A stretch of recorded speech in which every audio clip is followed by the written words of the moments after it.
The Anglo-Saxon community have a habit of being accompanied independently for protecting their rights. That means they don't want to have one advisor acting for the buyer and the seller. They want to have somebody who's acting in their best interests. Often we see a situation of people coming in from abroad with foreign advisors that don't have local knowledge, and the estate agent doesn't understand because they think the client is properly advised. The clients desperately want independent advice. This is the difference between a successful transaction and a transaction that fails, because the client that is supported in transparency feels much more reassured in their transaction.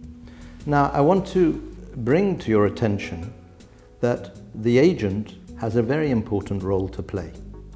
Their transparency in supporting their client from the beginning to the end is the difference between getting client recommendations or a bad reputation. Why?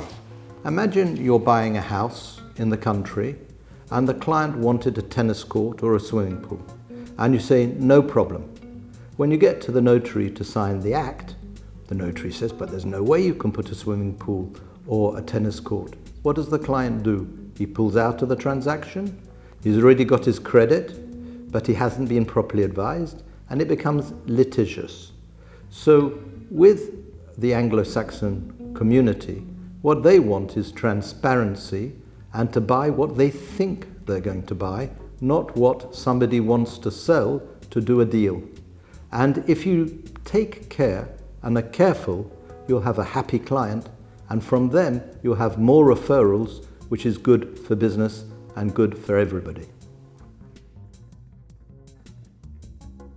Basically, when you have this foreign client, there are people like us who have lived here for a number of years and have formed around us our own staff who could be Francophile, but to give them the understanding of the English culture.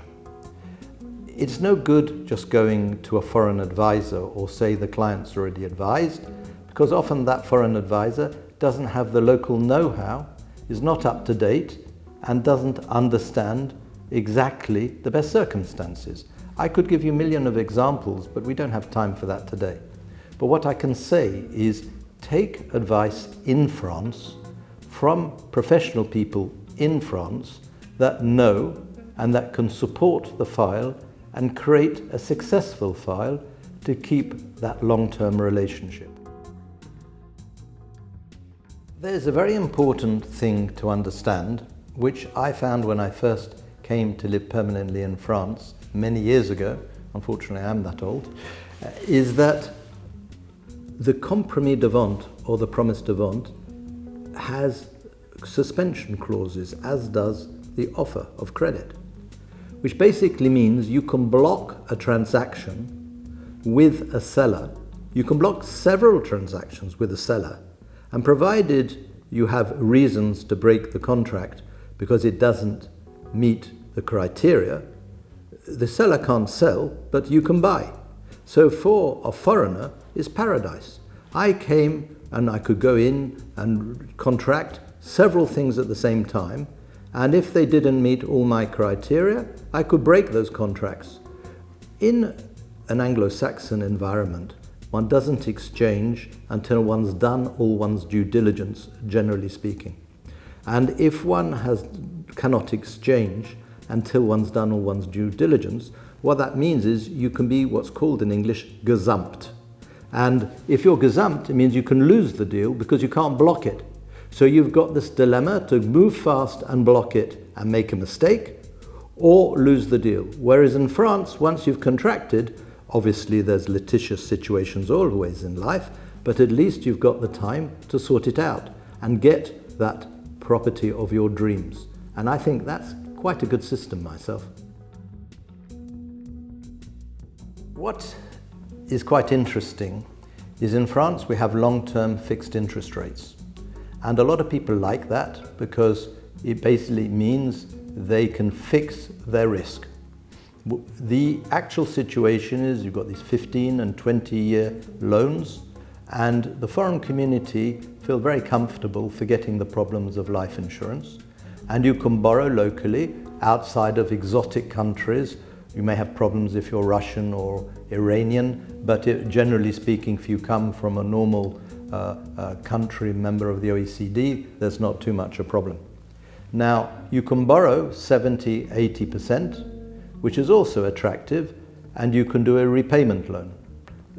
Interest-only loans are a little bit more complicated, and we have to go to private banking, and normally they'll be around 60%, but one can organize that as well. So France is really interesting and also a place where finance is cheap. That's attractive, because when you go into Anglo-Saxon countries, and I'm not talking about America, I'm more talking about the United Kingdom, loans are short-term and vary, and though they're short-term fixed, if you have short-term fixed, they're variable and you're exposed to risk. So this is quite a comfortable position to be in outside of foreign exchange risk. Brexit is a big mess because the foreigners now, the British foreigners, have to have a residence card and have to apply for a residence card if they're in France for more than 3 months. If they're not working, that shouldn't pose a problem, but it's something that needs to be done. They're stamping British people's passports at the customs now because they're no longer part of Europe. Secondly, Brexit has created a mess in terms of banking, in terms of due diligence and KYC. Brexit has created complications in terms of importing your favorite food. But these things will resolve in time, and we're actually seeing more British people buying them before because Brits love France and they want to be here.